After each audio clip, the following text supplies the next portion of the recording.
আসসালামু আলাইকুম। পরম করুণাময় আল্লাহর নামে শুরু করছি।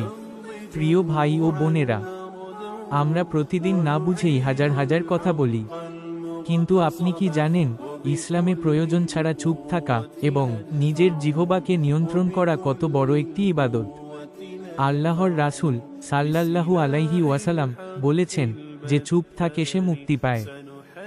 আজকের ভিডিওতে আমরা পবিত্র কোরআন ও হাদিসের আলোকে জানব, চুপ থাকা কেন এত বড় ইবাদত এবং এর অলৌকিক উপকারিতাগুলো কি কি। ভিডিওটি না টেনে শেষ পর্যন্ত দেখার অনুরোধ রইল। 1. কোরআনের বাণী। আমাদের প্রতিটি কথা রেকর্ড হচ্ছে। আমরা মুখে যাই উচ্চারণ করি না কেন, তা লিপিবদ্ধ করার জন্য সবসময় ফেরেশতা প্রস্তুত থাকেন।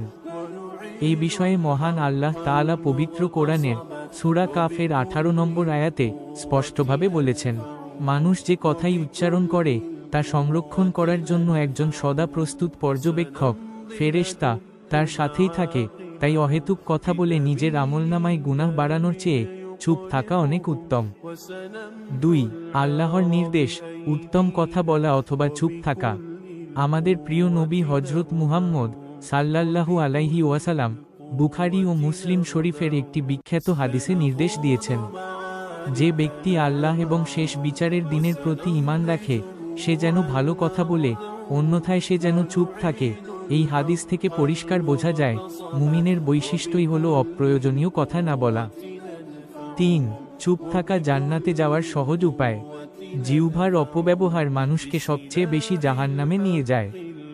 রাসূলুল্লাহ সাল্লাল্লাহু আলাইহি ওয়াসাল্লাম বলেছেন, যে ব্যক্তি তার 2 চোয়ালের মধ্যবর্তী অংশ জিহ্বা এবং 2 পায়ের মধ্যবর্তী অংশের নিশ্চয়তা দেবে, আমি তার জান্নাতের জিম্মাদার হব।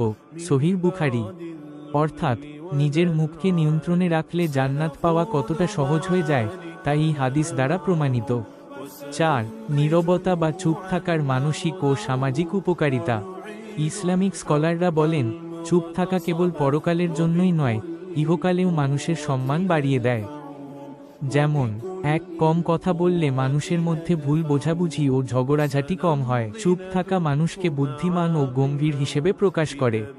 এটি মানুষের ভেতরের রাগ এবং অহংকার নিয়ন্ত্রণ করতে সাহায্য করে। প্রিয় ভাই ও বোনেরা, অহেতুক তর্ক, গীবত বা মিথ্যা কথা বলে নিজের আমল নষ্ট করার চেয়ে চুপ থাকা অনেক বড় একটি মহৎ গুণ ও ইবাদত।